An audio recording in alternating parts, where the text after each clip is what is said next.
আমরা এটা ভুলে যাই যে পরিবর্তন অনেক কঠিন, কিন্তু পরিবর্তন অনেক জরুরি। এটা ভুলে যাই যে যারা পরিবর্তন হয় তারাই সফল হয়। তুমি খেয়াল করেছো কিনা জানি না, কিন্তু খেয়াল করলে বুঝতে পারবে যে যদি সঠিক দিক এবং সঠিক সময়ের জ্ঞান না থাকে, তাহলে সূর্যের উদয়টাও সূর্যের অস্ত বলে মনে হয়। দেখো, পরিবর্তন সকলকে হতেই হবে। কেউ নিজে থেকে হয়, আর কাউকে পরিস্থিতি পরিবর্তন হতে বাধ্য করায়। তবে কোনো ব্যক্তি, কোনো মানুষ যখন নিজে থেকে পরিবর্তন হয়, তখন সেটা তার জন্য অনেক অনেক বেশি সৌভাগ্যের। আর যখন সময় পরিবর্তন করে দেয়, পরিস্থিতি পরিবর্তন করে দেয়, তখন আমাদের সেটা হতাশার কারণ হয়। পরিবর্তন নিয়ে আমি সাধারণত 3 ধরনের মানুষ দেখেছি। 1, যারা পরিবর্তনে ভয় পায়। 2, যারা পরিবর্তন তো হতে চায় কিন্তু এখন নয়, তারা মনে করে যে তাদের হাতে অঢেল সময় আছে। 3, যারা পরিবর্তন তো হয়, কিন্তু কিছুদিন যেতে না যেতে ঠিক যেমন ছিল তেমনই হয়ে যায়। প্রথম, যারা পরিবর্তনে ভয় পায়, আমি তাদের উদ্দেশ্যে কিছু বলতে চাই। দেখো, একজন মানুষ তো তখনই ভয় পায় যখন তার হারানোর মতো অনেক কিছু থাকে, যখন সে জীবনে অনেক কিছু অর্জন করে আর ভয় পায় যে এটা না হারিয়ে যায়, এটা না হয়ে যায়, খারাপ কিছু না হয়ে যায়। কিন্তু মানুষ পরিবর্তন হয় কি জন্যে? কিছু পাওয়ার জন্য, কিছু অর্জন করার জন্য। এখন যদি তোমার কাছে কিছু না থাকে, যদি তুমি এই পৃথিবীতে খালি হাতেই এসে থাকো, তাহলে তোমার জন্য ভয়ের বিষয় কি? লোক কি বলবে, লোক কি ভাববে যদি আমি এমনটা হয়ে যাই? এই চিন্তা ভাবনা কি তোমার ভয়ের কারণ? একটা কথা মনে রেখো, তুমি যদি 2 দিন না খেয়ে পড়ে থাকো, তুমি এই যাদেরকে নিয়ে ভাবছো, যাদেরকে নিয়ে ভেবে নিজেকে ভয় দেখাচ্ছ, নিজে ভয় পাচ্ছ, সেই সকল মানুষগুলো তোমাকে দেখবে না, তোমাকে খাওয়াতে আসবে না। দেখো, এই পৃথিবীতে কেউ কাউকে ততক্ষণ পর্যন্ত সাহায্য করে যতক্ষণ সে সেই সাহায্যের দ্বারা উপকৃত হয়।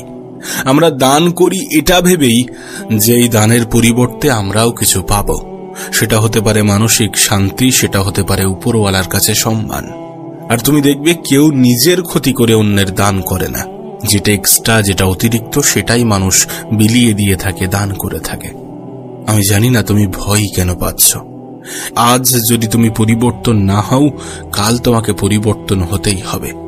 পরিবর্তন এ পৃথিবীর প্রত্যেককেই হতে হবে। কেউ নিজে থেকে হবে, তো কাউকে সময়, কাউকে পরিস্থিতি পরিবর্তন করে দেবে। তবে কোনো ব্যক্তি, কোনো মানুষ যদি নিজে থেকে পরিবর্তন হয়, তাহলে সেটা তার জন্য অনেক অনেক বেশি ভালো। আর কাউকে যদি সময় পরিবর্তন করে দেয়, তাহলে সেটা তার জন্য অনেক অনেক বেশি দুঃখের। আমার তো মনে হয় ভয় তাদের পাওয়া উচিত যারা জীবনে কখনো পরিবর্তন হতে চায় না, যারা নিজেকে পরিবর্তন করতে চায় না। আমি তো বলবো, তোমার চিন্তা ভাবনার মধ্যে অনেক পজিটিভ দিক আছে। তুমি যে নিজেকে পরিবর্তন করতে চাও, এটাই তোমার জন্য সব থেকে বেশি ভালো। এখন শুধুমাত্র চিন্তা ভাবনার মধ্যে সীমাবদ্ধ থাকলে হবে না, সেটাকে বাস্তবতার রূপ দিতে হবে। নিজেকে পরিবর্তন করতে হবে নিজের জন্য, নিজের পরিবারের জন্য। দেখো, একটা কথা মনে রেখো, তুমি যদি পুরুষ মানুষ হয়ে থাকো, তাহলে অবশ্যই তোমাকে যোগ্যতা নামক শব্দের মুখোমুখি হতেই হবে। আর সেটা তোমার জন্য আরো বেশি ভয়ঙ্কর। সেটা নিয়ে তোমার ভয় পাওয়া উচিত যে যখন আমাকে কেউ জিজ্ঞাসা করবে তুমি কি করো, যাতে সেখানে আমি লজ্জিত না হই। মেহনত করার মধ্যে কোনো লজ্জা নেই, পরিশ্রম করার মধ্যে কোনো লজ্জা নেই। লজ্জা তো তাদের হওয়া উচিত যারা পরিশ্রম করতে চায় না, যারা মেহনত করতে চায় না, যারা নিজেকে পরিবর্তন করতে চায় না। নিজের কল্পনাগুলোকে বাস্তবতার রূপ দাও। পরিবর্তনের কথা ভেবেছ যেখানে, সেখানে পরিবর্তন হয়ে যাও। কারোর জন্য না হয় নিজের জন্য, নিজের পরিবারের জন্য, নিজের আপন মানুষগুলোর জন্য। 2, যারা পরিবর্তন তো হতে চায়, কিন্তু তারা মনে করে যে না, আজ নয়, কাল থেকে। আরে কাল কখনো আসে না, এটা নিজের মন মস্তিষ্কে গেঁথে নেওয়াটা প্রয়োজন। তুমি যে কটা জিনিস এটা ভেবেই শুরু করেছো যে আজ নয় কাল, সেটা কালের জায়গায় কখন পরশু হয়ে গিয়েছে তুমি নিজেও জানো না। আর এভাবে নিজেই নিজেকে ধোঁকা দেওয়াটা কত বড় অপরাধ আমরা সেটাও জানি না। আমরা যখন নিজেরা নিজেদেরকে প্রশ্ন করব যে আমাদের জীবনের সবথেকে গুরুত্বপূর্ণ জিনিস কি, তখন অবশ্যই তার উত্তর হবে সময়। আমরা যখন নিজেরা নিজেদেরকে প্রশ্ন করব যে আমাদের জীবনের সবথেকে গুরুত্বপূর্ণ উপহার কি, তখনও সেটার উত্তর হবে সময়। আমরা যখন প্রশ্ন করব যে আমাদের জীবনের সবথেকে বড় সম্পদ কি, তারও উত্তর হবে সময়। আর এই সময়ের যে অবহেলা করে যায়, তার জীবনে অবনতি ছাড়া আর কিছুই আসে না। দয়া করে সময়কে হেলায় হারিও না। তুমি আজ যদি সময়ের গুরুত্ব দাও, সময়ের গুরুত্ব বোঝো, কাল তোমার জীবন পরিবর্তন হতে বাধ্য। আমি তোমাকে লিখে দিতে পারি, যারা সময়ের গুরুত্ব দিয়েছে, যারা সময়কে সঠিক জায়গায় ব্যবহার করেছে, তাদের জীবনেই পরিবর্তন এসেছে। পরিবর্তন নিয়ে তুমি যখন সময়ের অপব্যবহার করো, পরিবর্তন নিয়ে যখন তুমি সময়কে ধোঁকা দিতে থাকো, তখন সময় ও সুযোগ খোঁজে যে কখন তোমাকে ধোঁকা দেবে। আমি দেখেছি সময়কে ধোঁকা দেওয়া মানুষগুলো জীবনের কাছ থেকেই ধোঁকা খেয়ে যায়। আর যাতে এগুলো না হয়, সেই জন্য সময়ের গুরুত্বটা বোঝা উচিত, সময়কে গুরুত্ব দেওয়া উচিত। কাল নয় আজ, আজ নয় এখন, এমন চিন্তা ভাবনা যদি নিজের মধ্যে তৈরি করো, তাহলে যেটা তুমি 1 বছরে অর্জন করতে চেয়েছিলে সেটা 6 মাসে হয়ে যাবে। আর যেটা তুমি 6 মাসে অর্জন করতে চেয়েছিলে সেটা 3 মাসে। তুমি যখন দেখবে পৃথিবীর সবথেকে সফল ব্যক্তিদেরকে, তুমি দেখবে যে তাদের কাছে সবথেকে বেশি গুরুত্বপূর্ণ জিনিসই হচ্ছে তাদের সময়। তারা মনে করে যে আমাদের সম্পদ চলে গেলে আমরা ফিরিয়ে আনতে পারবো, আমাদের টাকা পয়সা সব চলে গেলে আমরা দ্বিতীয়বার আবার সেটা অর্জন করতে পারবো। কিন্তু সময় যদি হারিয়ে যায়, এই সময় কি কখনো ফিরে পাবো না। এই সময়কে কখনোই ফিরে পাবো না। তুমি জানো, সফল ব্যবসায়ী, বড় বড় ব্যবসায়ীরা সাধারণ মানুষদেরকে যে এমপ্লয় হিসাবে রাখে, তারা আসলে তাদের কাছ থেকে কি কেনে? অবশ্যই তাদের সময়। সময় কতটা গুরুত্বপূর্ণ কাশ যদি তোমাকে বোঝাতে পারতাম। তোমার কাছে অনুরোধ করব, এমন চিন্তা ভাবনা রেখো না যে আজ নয় কাল পরিবর্তন হয়ে যাব।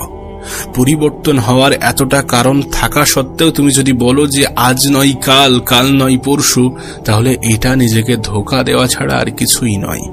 আর নিজেই নিজেকে ধোঁকা দেওয়াটা বোকামি ছাড়া কিছুই নয়। আমি তো বলছি, তুমি যদি সময়ের সঠিক ব্যবহার করো, যেটা তুমি 1 বছরে চাইতে সেটা 6 মাস কি 3 মাসেও হয়ে যেতে পারে। তুমি তোমার সময়কে কতটা গুরুত্ব দিচ্ছ সেটা গুরুত্বপূর্ণ। আমরা মনে করি যে স্মার্ট ওয়ার্ক অনেক বেশি গুরুত্বপূর্ণ। অবশ্যই স্মার্ট ওয়ার্ক গুরুত্বপূর্ণ, কিন্তু একবার ভেবে দেখো, যদি কোনো ব্যক্তি স্মার্টলি হার্ড ওয়ার্ক করে, মানে স্মার্ট ওয়ার্কের সাথে হার্ড ওয়ার্ক করে, তাহলে তার জীবনে কত দ্রুত পরিবর্তন আসবে। এটাই তো তোমাকে আমি বোঝাতে চাইছি, যে তোমার সময়কে তুমি যদি সঠিকভাবে ব্যবহার করো, তাহলে তোমার জীবনে কতটা দ্রুত পরিবর্তন আসবে। এই আগামীকালের দোহাই দিয়ে নিজেই নিজেকে ধোঁকা দিও না। মনে রেখো, কেউ কারো তার গতকালে ফিরে যেতে পারে না, কেউ কারো তার আগামীকালে অবস্থান করে না। মানুষ অবস্থান করে তার বর্তমানে, আর এই বর্তমানটাই সব থেকে বেশি গুরুত্বপূর্ণ। তাই বলবো যে এমন চিন্তা ভাবনা রেখো না যে পরিবর্তন আমি হব আজ নয় কাল থেকে, বরং এমন চিন্তা ভাবনা রাখো যে পরিবর্তন আমি হব কাল নয় আজ থেকেই। 3, কিছু মানুষ পরিবর্তন হয়ে আবার কিছুদিন পরে যেমন ছিল ঠিক তেমনই হয়ে যায়। দেখো, এটা মানুষের একটা নেচার। তুমি খারাপ কাজ করা ছেড়ে দিয়েছো, তার মানে এমনটা নয় যে খারাপ কাজ তুমি আর করবে না। তুমি সময়ের অপচয় করা ছেড়ে দিয়েছো, তার মানে এমনটা নয় যে তোমার দ্বারা সময়ের অপচয় আর হবে না। সময়ের অপচয় হবে, কিন্তু তারপরে তোমার রিয়াকশন কেমন, সেটাই হচ্ছে তোমার মধ্যে আসল পরিবর্তন। যদি সময়ের অপচয় করার পরে তোমার মধ্যে একটা অনুশোচনা, একটা আফসোস কাজ করে, সেটাই তো প্রমাণ দেয় যে তুমি পরিবর্তন হতে চাও, হতে চাইছো। খারাপ কাজ করা ছেড়ে দেওয়ার পরে যদি খারাপ লেগে থাকে দ্বিতীয়বার খারাপ কাজ করার জন্য, এটাই প্রমাণ দেয় যে তোমার মধ্যে পরিবর্তন এসেছে। তোমাকে একটা ছোট্ট উদাহরণ দিই। সাপোজ তুমি কোনো একটা স্থানে, কোনো একটা গন্তব্যে যাবে। এখন তুমি রওনা দিয়েছো, যেতে যেতে হঠাৎ করে তুমি কোনো ভুল রাস্তায় ঢুকে গেলে, এবং তারপরে তোমার অনুভব হয়েছে যে তুমি কোনো ভুল রাস্তায় চলে গিয়েছো, ভুল রাস্তায় চলে এসেছো। এখন তোমার রিয়াকশন কি হওয়া উচিত? তুমি কি সেই রাস্তা বরাবরই চলে যাবে? তুমি কি সেই রাস্তা বরাবরই চলতে থাকবে, নাকি সেখানেই হাল ছেড়ে দিয়ে বসে থাকবে? অবশ্যই তুমি এমনটা করবে না। তোমার কাজ এমনটা হওয়া উচিত নয়। তুমি সেই রাস্তা থেকে ফিরে আসবে মেন রাস্তায়, যেখান থেকে তুমি আসল গন্তব্যে পৌঁছে যেতে পারবে। ঠিক তেমনি জীবনে যখন তুমি কোনো ভুল পথে চলে যাবে, যখন তুমি তোমার উদ্দেশ্য থেকে দূরে চলে যাবে, তখন তোমার কাজ হবে আবার নিজেকে সেই নিজের উদ্দেশ্যের কথা মনে করিয়ে সঠিক জায়গায় ফিরিয়ে আনা, সঠিক রাস্তায় ফিরিয়ে আনা। যখন তুমি পরিবর্তন হওয়ার পরিকল্পনা করেছো এবং পরিবর্তন হতে চেয়েছো এবং তারপরে তুমি মেহনত করছো, পরিশ্রম করছো, তারপর সেগুলো তুমি সব ভুলে গেলে, আবার সময়ের অপচয় করতে শুরু করলে, আবার খারাপ কাজের সাথে যুক্ত হলে। কিন্তু এরপর যখনই তোমার সেই পরিবর্তনের কথা মনে পড়বে, তখন তোমার কাজ কি হবে? যে না, আবার সেই পথে নিজেকে চালনা করা। দেখো, মানুষ ভুল করবে, কিন্তু ভুল করার পরে মানুষের অনুশোচনা হওয়া উচিত এবং আবার সঠিক পথে ফিরে আসা উচিত। তুমি মেহনত করতে করতে অনেক সময় ডিস্ট্রাক্টেড হয়ে যেতে পারো, তুমি পরিশ্রম করতে করতে অনেক সময় পথভ্রষ্ট হয়ে যেতে পারো, কিন্তু আবার যদি তুমি নিজেকে সঠিক পথে ফিরিয়ে আনতে চাও এবং ফিরিয়ে আনতে পারো, তাহলে সেটাই প্রমাণ হিসাবে যথেষ্ট যে তুমি পরিবর্তনের পথে এগোতে চাইছো। তাই আবারও একবার মনে করিয়ে দিতে চাইব যে পরিবর্তন হয়তোবা কঠিন, কিন্তু পরিবর্তন খুবই জরুরি। মনে রেখো, সঠিক দিক এবং সঠিক সময়ের জ্ঞান যদি আমাদের না থাকে, তাহলে সূর্যের উদয়টাও সূর্যের অস্ত বলে মনে হয়।